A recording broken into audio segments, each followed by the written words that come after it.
sur 92.3 et en vidéo live Facebook sur la page RGFM. Dans une semaine, ce sont les vacances. Évidemment, le mois de juillet arrive avec la possibilité de chaleur, de forte chaleur forcément. Et les lieux où l'on aime aller, forcément, ce sont les piscines notamment. On va faire le point ce matin sur ce qui va se passer dans les prochaines semaines au centre aqualudique de Lalou avec notre invité Marion Sauger. Bonjour. Bonjour. Merci d'être avec nous ce matin. Vous êtes coordinatrice relations clients au centre aqualudique. Avant de parler du programme de cet été, parce qu'il y a des animations évidemment qui sont mises en place, comment se porte le centre aqualudique aujourd'hui? On avait beaucoup parlé du plan de sobriété, il y a eu le Covid, etc. Vous sortez quand même d'années compliquées. Où est-ce qu'on en est aujourd'hui? Alors du coup on a bien repris après tous ces éléments-là. Le plan de sobriété a suivi son cours tout le reste de l'année. Là pour l'été on va réouvrir un petit peu, comme l'espace détente qui va être réouvert un petit peu. Les températures, forcément l'été on en parle moins parce qu'il fait forcément beaucoup plus chaud dans les locaux.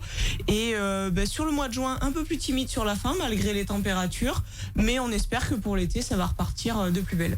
Et vous avez eu un impact clairement là forcément la température des bassins était un petit peu abaissée, ça a joué ou finalement les habitués s'habituent à ces nouvelles températures?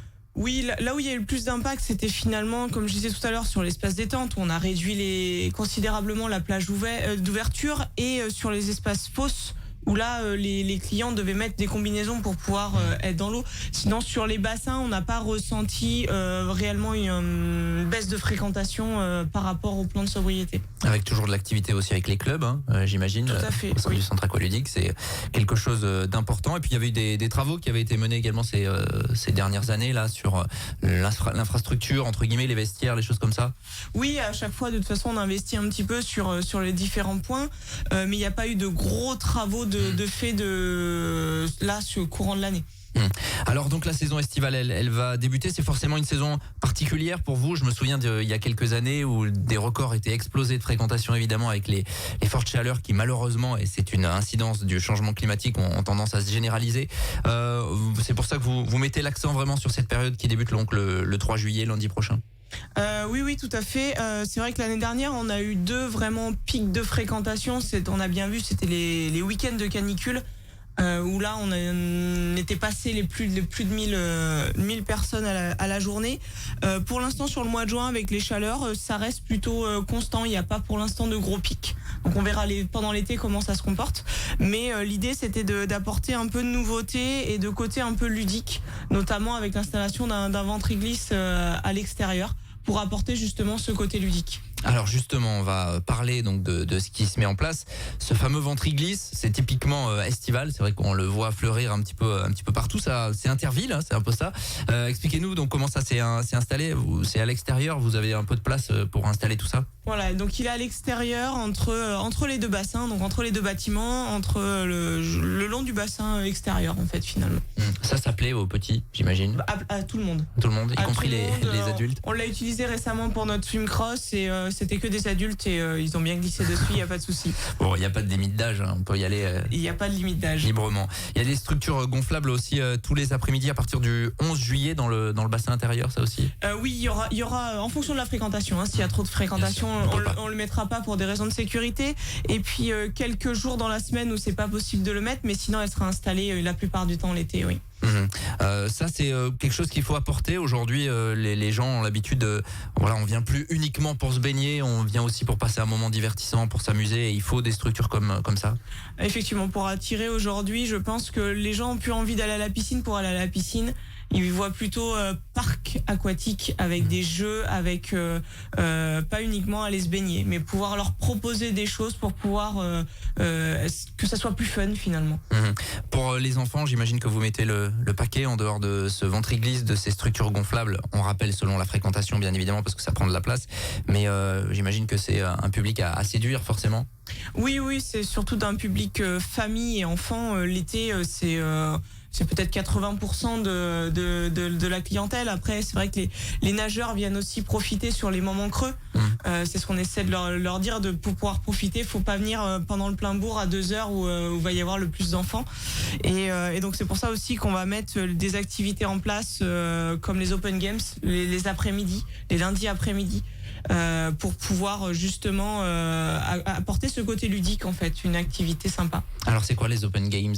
En fait, les Open Games, c'est tourné autour de jeux très sympas, plutôt sportifs, mais ludiques. C'est une compétition, mais plutôt sympathique. Voilà. J'en dis pas trop plus parce que tous les lundis, il y aura un thème différent. D'accord. Bon, c'est quoi, des relais, des jeux de ballon, des choses comme ça? Exactement, c'est tout à fait ça. Bon, 15-17 heures tous les lundis. Ça sera ouvert à tous. Les adultes aussi peuvent Oui, vraiment les destiné adultes aux enfants? peuvent le faire. Après, faut simplement le critère, c'est de savoir nager quand même.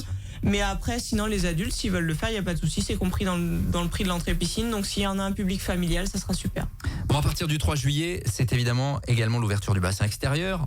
Ça paraît couler de source, mais on est vraiment dans la période avec cette structure qui s'enlève, en fait, qui est rétractable. C'est ça.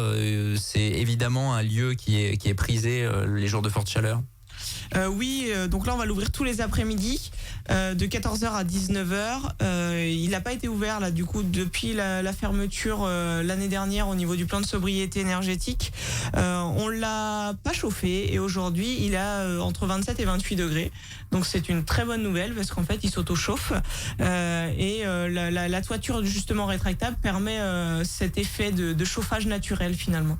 Oui, puisqu'on rappelle, on l'avait annoncé la semaine dernière sur cette antenne, que la ville et l'agglo de Montluçon ont lancé un nouveau plan de sobriété, en tout cas poursuivre le plan de sobriété. Il y avait notamment le fait de ne pas chauffer le bassin extérieur. Bon, on se rend compte que finalement, effectivement, avec les températures globalement qu'on a, il n'y a pas besoin. Ça, 28 degrés, c'est une bonne température. Il se chauffe tout seul en fait finalement et ça fait plutôt un bassin un petit peu fraîcheur pour l'été qui sera pas mal aussi pour les nageurs et pour les familles qui souhaitent en profiter pour éviter qu'il fasse trop chaud. Aussi on sera bien à l'extérieur. Voilà, ça c'est pour le 3 juillet, donc c'est réouverture du bassin extérieur. Est-ce que l'espace est suffisant autour pour qu'on puisse se poser tranquillement, profiter Oui, il y a tous les espaces verts comme habituellement. Tout le côté du centre aqualudique sera ouvert sans problème. Et puis il y aura également des animations un petit peu plus ponctuelles avec des dates à noter dans vos agendas. Le 20 juillet, il y aura une pool party. Alors pool, évidemment P2OL. Vous allez nous expliquer ce que c'est exactement avec un DJ, il me semble. Exactement, c'est une soirée donc 18h-21h le 20 juillet animée par un DJ, donc Kevin Yoffel, qui vient nous animer de la soirée. Vraiment objectif bonne ambiance. Et voilà, il y aura un petit bar à côté également. Voilà, bonne ambiance à partir de 15 ans. Les inscriptions sont déjà possibles sur notre site internet. Ouais, il faudra s'inscrire au préalable. Les places sont limitées sur ce type de manifestation. Les places sont limitées et c'est réservation obligatoire. Ça marche bien ce type de soirée. Je me souviens de soirées qui a été organisées dans le cadre de la semaine des étudiants, notamment sur un aspect un peu festif comme ça. On se baigne mais en même temps on écoute de la musique. Ça c'est quelque chose qui marche bien. Là très récemment on a fait une soirée licorne qui a très très bien fonctionné pour les enfants. On espère que la pool party sera sur les mêmes bases. Voilà, je pense qu'aujourd'hui, comme on disait tout à l'heure, venir à la piscine pour venir à la piscine, on fait plus. Par contre, dès qu'il y a de l'animation, des activités, les gens répondent présents. 20 juillet, 18h-21h pour cette pool party. On espère que le temps évidemment sera aussi de la partie. Un peu plus tard, il y aura une animation pour les enfants le mardi 29 août. Aqua Warrior, il faut nous expliquer. Warrior, qu'est-ce que c'est? Alors on l'a déjà mis en place l'année dernière, pendant le mois de juillet. En fait, c'est un parcours d'obstacles. On a fait le swim cross pour les adultes il y a pas longtemps. Mais l'idée c'était de faire quelque chose de ludique pour les enfants. Bien sûr, faut absolument savoir nager. Mais après, voilà, c'est défier le parcours. Il y a tout un petit parcours d'obstacles pour les enfants, adapté pour eux. Et donc, du coup, faut pas hésiter à s'inscrire. Ça va être super sympa. 15-17h le 29 août. Bon, on va pas se projeter parce qu'on sera plus proche de la rentrée. On va profiter d'ici là pour les enfants d'ailleurs. Important, là on voit des choses ludiques. Il y a aussi l'apprentissage de la natation. Il y a des choses qui sont proposées avec des stages. Alors oui, tout à fait. Donc ça c'est tous les matins pendant l'été à partir de... Donc pas la première semaine mais la deuxième semaine. Si vous êtes intéressé, par contre, faut vous dépêcher. Il reste plus beaucoup de place. Je sais que sur les premières semaines de juillet, on n'a plus de place. C'est à partir de 4 ans. C'est 36 € la semaine. Voilà, faut pas hésiter, il reste quelques places, notamment au mois d'août. C'est quoi? C'est à raison de 2 heures par jour ou alors sur une semaine? 45 minutes par jour, tous les jours de la semaine. Voilà, pour vraiment un apprentissage de la natation pour les plus petits en fait, c'est ça? Tout dépend de l'âge. Au début, on va être plutôt sur une appréhension du milieu aquatique et après, on va au rythme de l'enfant, donc en fonction de l'enfant. Voilà, inscription, donc il faut se dépêcher. On sait que c'est évidemment important. Vous allez sans doute avoir du monde sur ce type de manifestation. C'est pour tout l'été, ça, ou c'est Oui, c'est tout l'été, hein, les cours de natation pour les enfants. Voilà, rapprochez-vous du centre aqualudique, puis on n'aura pas forcément le temps de tout évoquer, mais il y a tout le reste, hein, les espaces formes, l'espace jacuzzi, hammam sauna, tout ça sera ouvert aussi. Voilà, ça reste ouvert comme habituellement. Bon, on peut souhaiter évidemment qu'il y ait du monde qui se rende au centre aqualudique. Vous le disiez, l'année dernière, c'était des pics à plus de 1000 visiteurs par jour. On a eu deux pics, oui, effectivement, où on a passé la barre. Après, sinon, c'était plus stable le reste de la saison. Le centre aqualudique bascule donc en mode été à partir du 3 juillet, lundi prochain, ouverture notamment du bassin extérieur et puis ces animations, ce ventre-glisse, ces structures gonflables qui seront mises en place et puis ces deux journées ces deux événements en tout cas assez ponctuels. Le 20 juillet, la pool party avec Kevin Liofel et puis Aqua Warrior le 29 août. Vous avez toutes les infos sur le site du centre aqualudique. Tout à fait. Et dernier petit point, c'est les animations boxing les soirs en semaine avec le vice-champion Mohamed Yassine qui sera là avec nous tout l'été. Voilà, ça fait partie des animations pour l'été. Merci Marion Sauger. Merci à vous d'être passé à notre micro. Très bon été évidemment au centre aqualudique. Et nous, pas de piscine, on n'a pas pris le maillot ce matin. C'est vrai Laurent, on a fait la boulette. Mais on va revenir quand même avec l'info locale à 7h56. À tout de suite. 7h45, l'invité du jour. En direct sur 92.3 et en Facebook Live.